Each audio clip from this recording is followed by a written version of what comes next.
Welcome to the Blueprint OMS video tutorial series. In this tutorial, we will go over Canadian insurance companies.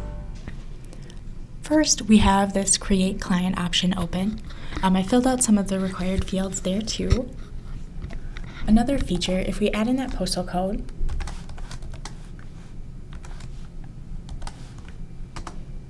and then hit enter, we will see that street and city fill in automatically. So now we'll go ahead and add in that health card number.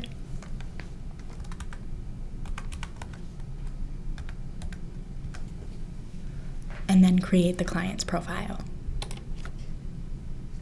It'll then prompt us for that referrer type and the referral source. And then we'll click continue. Now we'll take a quick look at the setup menu and the insurers section within that. So we'll click on setup within the left-hand side.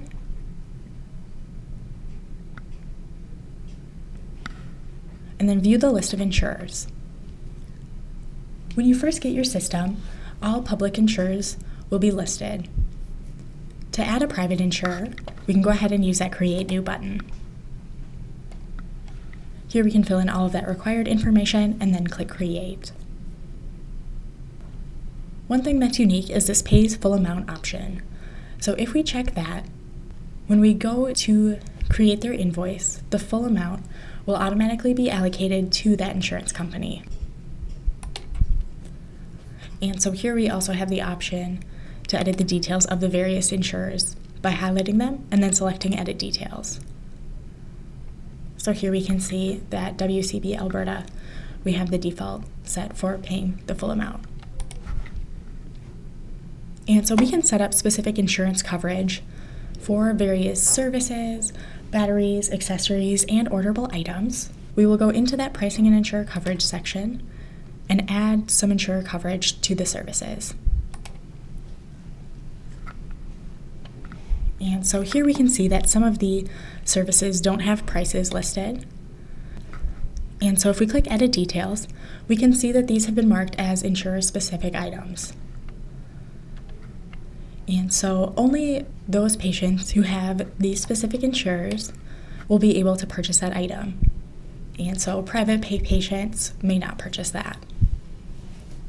We will also see that marked with a yellow star when we go to sell this item.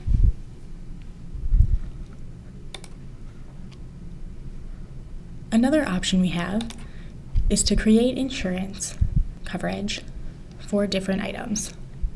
So we'll go ahead and create a new service. We'll call that our VAC bundle.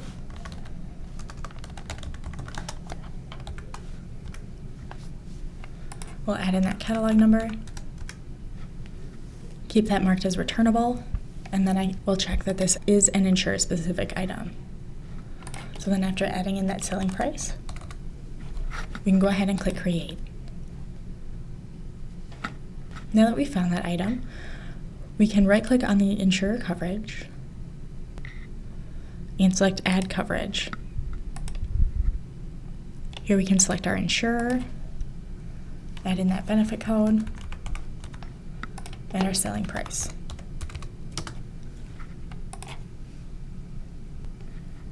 And so now we'll go ahead and add insurance to our patient's file. We'll click on her tab and then the insurers tab. Then we'll select Add Insurer. And we'll select VAC. We can see that that policy number has already pulled in from that detail section where we added in her health card number. And so there's the insurance. We'll go ahead and sell our patient a couple services. So I've clicked on Sale on that left-hand side. And if we scroll down, and here we can see that the insurer has been selected. We can see the yellow star showing for those items that are insurer specific. So let's double click on those. We can also see items that have VAC coverage with that green check mark.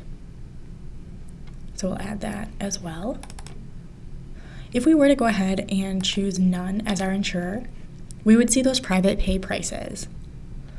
And so if we were to add a service that is not covered by VAC. So we wouldn't have that VAC benefit code or price in the system. We would see that item show here with a yellow triangle. That would let us know that the insurer will most likely deny that item. So then we'll go ahead and click Next. And here we can see that the full amount has been allocated to our insurer. So we'll go ahead and complete the sale.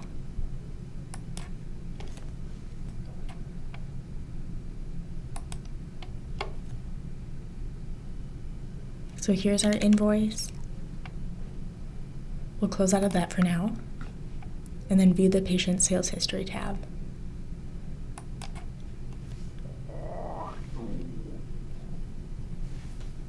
So here's that sale. We can generate the claim forms by right-clicking on it, and then selecting that VAC claim form.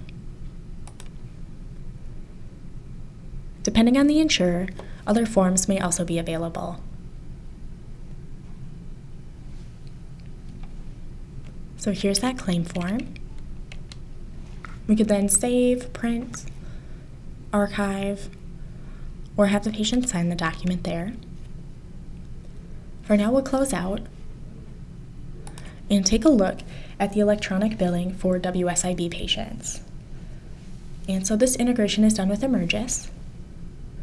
And to set that up, if you would send us a support ticket with your Emergis username and password, and then you'll also want to keep the Blueprint technical team updated with your current password and username.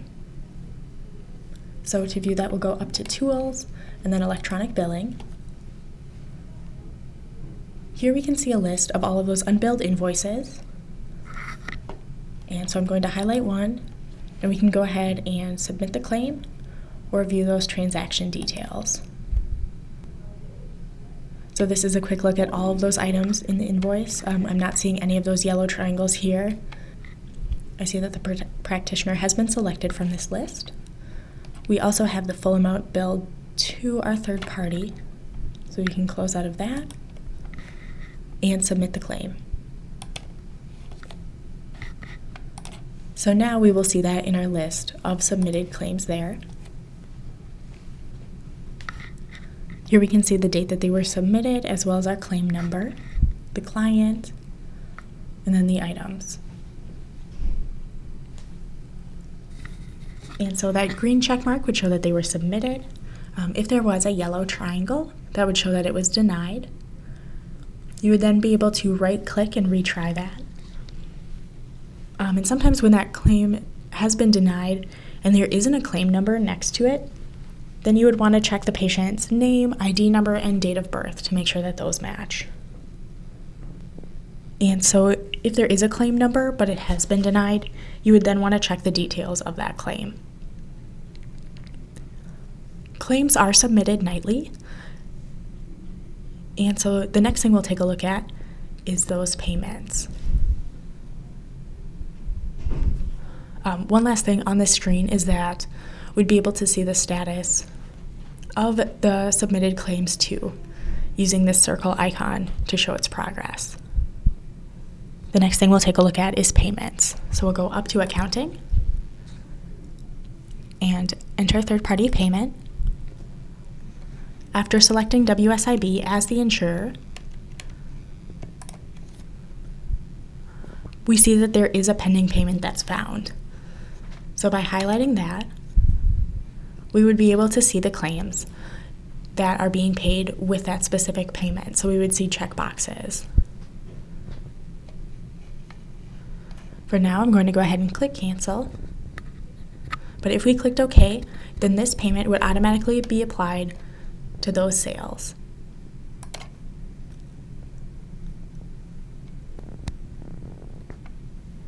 And so that number in the box that we saw should also match the remittance number.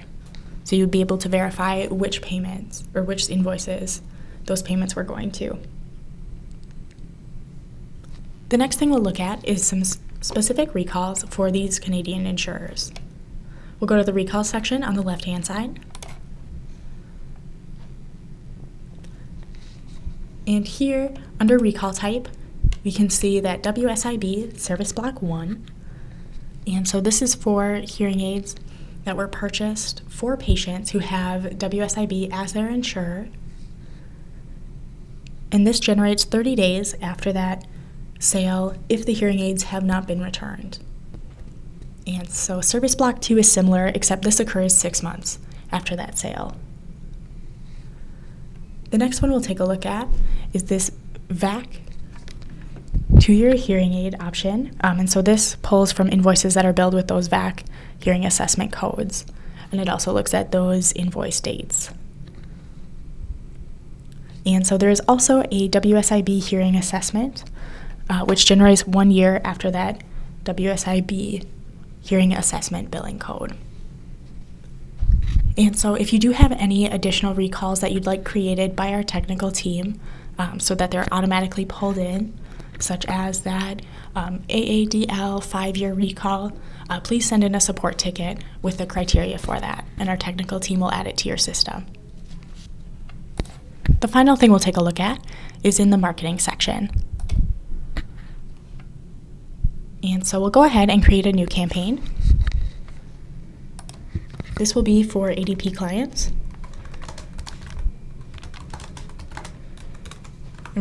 Or the month and year there.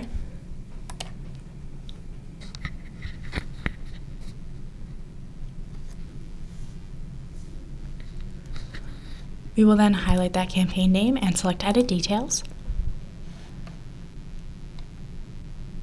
And then click on Selection Criteria. So under that primary filter, we see a couple more options, the ADP eligible now or the becoming ADP eligible. So by choosing that primary filter and then clicking Execute,